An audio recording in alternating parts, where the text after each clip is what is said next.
There are several things a counselor needs to do in order to have a successful counseling session. The first and most important rule is do not blab about your counseling sessions to your friends. Everything is kept confidential. The only time that you should break confidentiality is if you think your patient is going to harm themselves, others, or someone's property. How you are sitting doesn't seem like it would be a big deal, right? Well, although it seems unimportant, clients can determine whether or not they will open up to you based on the way you are sitting. If you sit like this, you seem close to your patient. But if you sit like this with your arms open, leaning towards your patient, the patient will know that you are listening and you care about them. Empathy is key in any counseling session. When using empathy, you are trying to get a sense about what your patient is feeling. You put yourself in his or her shoes so you can get a sense about what they are going through. During a counseling session, always try to avoid questions that lead to a yes or no answers. These questions are called closed-ended questions, and these questions will get you nowhere. Always use open-ended questions such as, how does that make you feel? This way, you will get more information out of your patient. During this video, I will be explaining 3 counseling theories. The first theory is Carl Rogers' theory. The most important factor in this theory is building a relationship with your client. To do this, you must express unconditional positive regard. This means no matter how weird you think your patient is, you only remain positive throughout the whole session. The client must feel that you are interested in their problems, and basically, you just need to convince your client that you care about them. Hi Garrett, how are you doing today? You can have a seat right there. So what brings you in here today? I'm just worried about my grades. Okay. So before we get started, I just want to remind you that this is a safe place and no judgment will be passed while you're in this room. Anything you say won't leave this room, and everything is confidential. I don't have to tell anybody what you say unless I think that you're going to harm yourself or others or someone's property. So you said that schoolwork is bothering you. What kind of schoolwork? Well, it could be any subject, depending on how hard it goes on me. Like EOC wise. So EOC, what is that? Can you explain what the EOC is? It's like a big test I need to get prepared for college. So the EOC is really important to you? And like for every subject I have. So I understand how hard and stressful the EOC can be. It sounds that it is really hard and is really important. So what subjects are you taking for the EOC? I'm taking biology, geometry, and I already took it one earlier, English 2. How'd you do on the English 2 EOC? I don't know my score yet. You don't know? Mm-hmm. So on the others, do you feel like you're prepared for them? Are you studying? And I'm trying to study, but it's a lot to take to go through. Tell me more about how it makes you feel and how it affects you in a bad way. Well, when I try to not worry about it sometimes, it just wouldn't leave my mind. I just can't relax. Like I can't let the stress go away. So you think about it a lot? Yes, ma'am. So you're thinking about these tests all the time and it's affecting your ability to relax? Yes, ma'am. So if these tests are constantly on your mind, then I believe that it is affecting how well you do on the test. Is that right? Yeah, that's sort of. Even though I do great, it still affects my mind.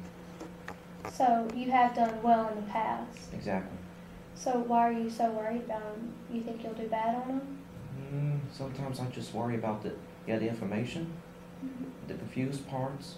I just don't think I can get them right sometimes. So no matter how well you've done before or how much you've studied, you are still worried about how well you're going to do on the test. Right. So I understand that it's really hard on you because you're thinking about doing well on these tests and it's affecting your everyday life, and I know that that can be really hard on someone, so I understand how stressful it is. So since the EOCs are so far away, it's going to be a burden on your shoulders for a really long time.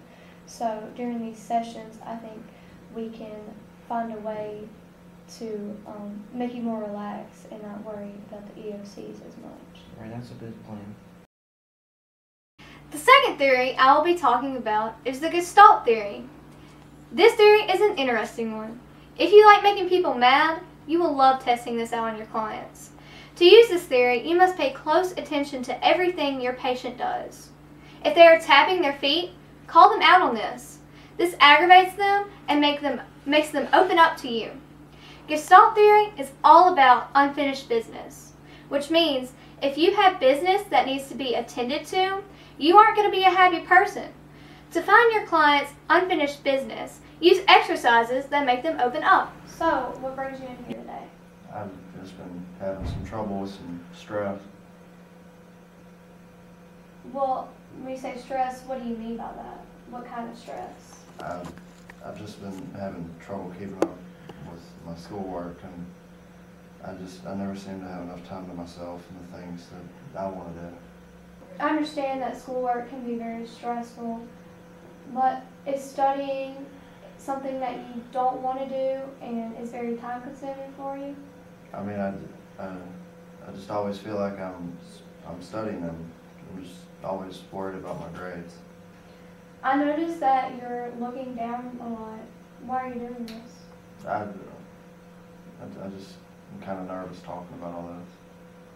I understand that it can be nerve-wracking talking to someone about your problems, but I'm here to remind you that this is a safe place and no judgment is passed. So, how about we play or do a little exercise? Okay.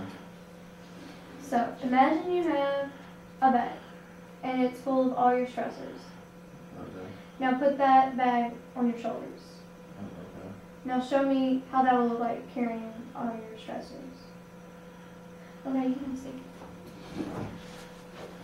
Okay, so by the looks of it, you have a lot of things that are stressing you out.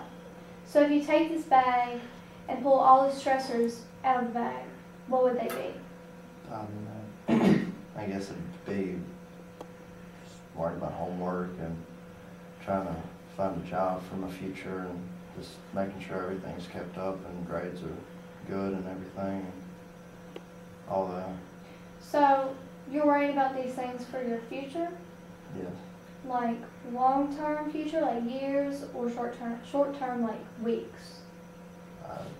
Long term. Okay, so we found the root of all your stressors, and so with more exercises, we can try to help you get those stressors to be at a normal level and not have you stress out so much.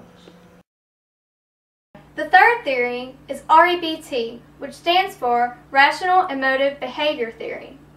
For REBT, empathy and relationship are important, but they are not essential to getting to the root of a person's problem. REBT focuses on the now, or what's happening to the client present day. You are trying to change their irrational thinking to rational thinking. So what brings you in here today? Well, I'm having a lot of personal problems, feeling like failure, depressed, things like that. So you're feeling like a failure and depressed? Why are you feeling this way? Because whenever I try to please people and they get mad about it or they don't like the way I do it, I feel very down and I feel like a failure. Okay, so you're a failure because you can't please people. Right. So when you said that you feel like you need to please everybody. Just like certain ones. So not everybody? Right. What would these certain people be? Who would they be? My teachers and my best friends, like classmates. So it's not that you have to please everyone, it's just you have to please your teachers and your friends or you'll be a failure. Right. Okay. So you said teachers first, so let's focus in on that. So how do you have to please your teachers? Like whenever I make a bad grade, or you know how whenever they talk to the whole class about punishment, and saying that we all need to do better, and I feel like I'm not a big good leader whenever we're not doing good in my class, and sometimes she'll say things to me about how I haven't studied good enough, and it really does bother me whenever I did try. So you feel like that you're responsible for every single person's in the class's behavior? Most of it, yes, because sometimes I could say that not to do this or that's not right or things like that, but I don't because they usually backfire on me. So you feel like a failure when you don't step up and say things to your classmates? Right. So what happens when you don't say things to your classmates? That they do what they're usually plan on doing, like being bad and not reading and not caring about their grades. Whenever they're smart individuals and you're just trying to be there for them, and whenever I don't tell them, they fail and they don't study and they're just rude and disrespectful sometimes. So you feel like you're responsible for, if they fail, you're responsible? I feel like sometimes, yes. After they fail a test, you feel like you're responsible for their failure, but shouldn't it be they are responsible for their failure? Because after you've given the advice, that's all you can do. It's their responsibility to take it or leave it. Right. We need to change your way of thinking into making you realize that there's nothing more that you can really do after you've given them the good advice that you have. So after that, it shouldn't be a burden on your shoulders after you've given the advice. So it was good talking with you today. There are some mental exercises that we can do later on that will help you change your way of thinking. The Carl Rogers, Gestalt, and RAB theories are just a few out of the many theories available to counselors. Many will argue about which theory is best, but it really depends on the client that you have during your session. No matter what theory you use, always stick to the basics.